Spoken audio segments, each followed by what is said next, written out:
basketball yung last Friday ng January 9. January 9. Tapos Okay. tumakbo lang ako. Parang naramdaman ko yung bumaba dito, tapos tapos ang sakit na.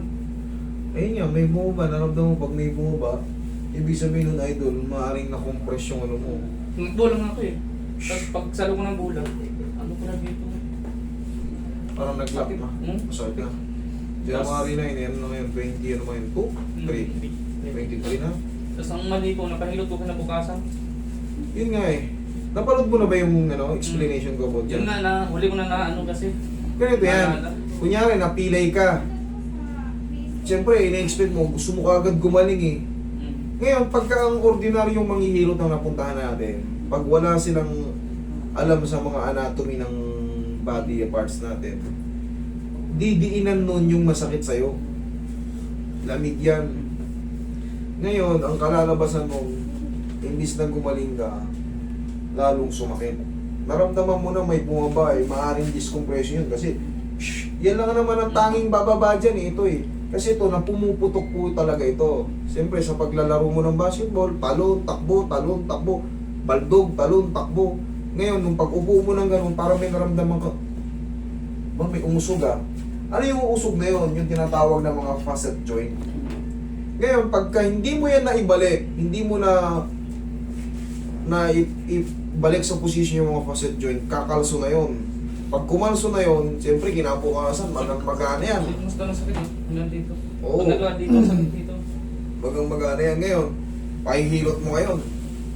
Sakit ang ano ko. Pahihilot kinabukasan kasi yung retaliation eh. Pahihilot mo ngayon. Tuturugin ngayon. Jesus, ang sarap mo. Talaga naman. Sakit nga. Sakit talaga na. Hoy, apusan mo muna ng pao. Dito ko naglakad ako dito, ang sakit dito. Tapos Sige, sciatic ang tawag dyan. Sciatica. Talagang 2 weeks na ako hindi nakapasok. Nalate ka ng panonood eh. Kaya nga Pero eh, kung- hindi ko napanood eh. Kung napanood mo yun, ay, naku, bawal pa rin, sabi ni Master. Mas nauna ko Hindi, kasi- hindi naman bawal, pero syempre, kailangan tatanungin nyo rin yung ano. Ako, hindi ko sila sinisiraan. Kasi yan, baka malumpo kasi kayo dyan. Kumbaga, mas maganda mapunta kayo sa ano, hindi ordinaryong ano, kumbaga, kayang i-explain kung ano yung mga... Malalaman mo naman kasi pag marunong yung naghihilot. Meron kasi naghihilot na bahay-bahay lang. Meron kasi naghihilot na, di ba, may mga maghihilot ng bulag. Di ba? Maraming ano. Pero iba kasi yung level na marunong sa bone setting, nakakaintindi kahit papalo ng anatomy, ang laking bagay. Kasi hindi kayo double damage. Pero pag ang palaging diagnosis sa inyo, hindi, lamig yan, pare, lamig yan. Medyo mababa ang ano nun. Pwede ko lamig-lamig lang, pero kung yan, may nangyari sa inyo ganyan, hindi yan lamig. Iyak ang patagilid. Sana mas masakit ba? Banda? O sige, ang patagilid ko yan. Relax lang idol ah. Huwag mo lang lalabanan, hindi na masakit to. Relax ka lang. Huwag mo lalabanan. Yung kabilang side.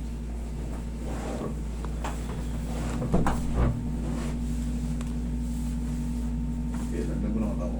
Yan. Kung lalabanan ha. Ihaya.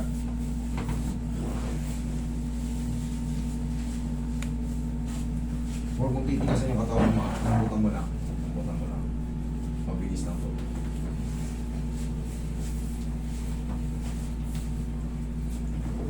Ayan mo lang muna sumingaw. Gaganunin nyo lang yun pagka kayo ay nasa court, nakaramdam kayo ng ganun. Excuse me. Titigin nyo ng ganun. Sumakit man siya kinabukasan, parang ano lang. Siyempre, isipin mo na lang nagkapungguang. Pero hindi kagaya ng ngayon yung nagrarajit na. Nung gabi kasi kaya sakit niya na. Grabe Hindi lang na nakatulog mo. Kaya natulog. Alam mo yung pakaramdam yung gumagano mo. Yung ganun muna siya.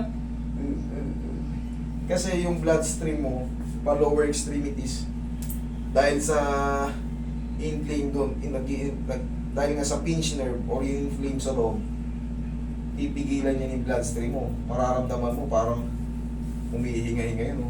Na parang hindi, parang gusto pumutok sa loob, parang hindi makadaloy. Ganun ang pakaramdam nun. Diyan pa.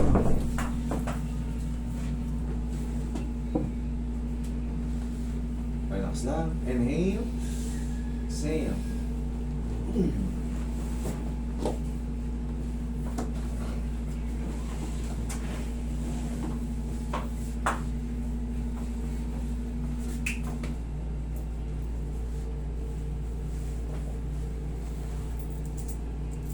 Relax lang ah.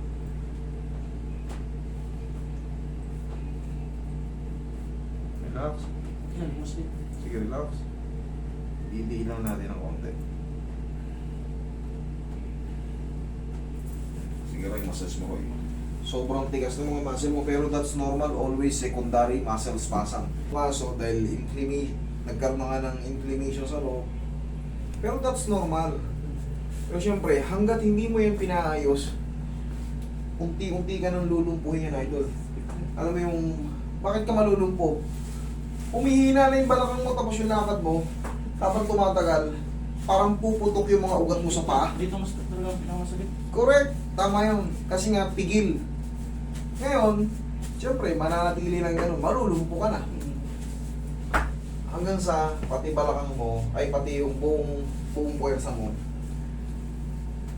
manghihina na. Pero ngayon, pag nakaganyan ka, ano nararamdaman mo? Wala naman silang ano. Wala? Thank you. Kung nagtakad lang talaga sa... Maglakad ka. Sige, maglakad ka.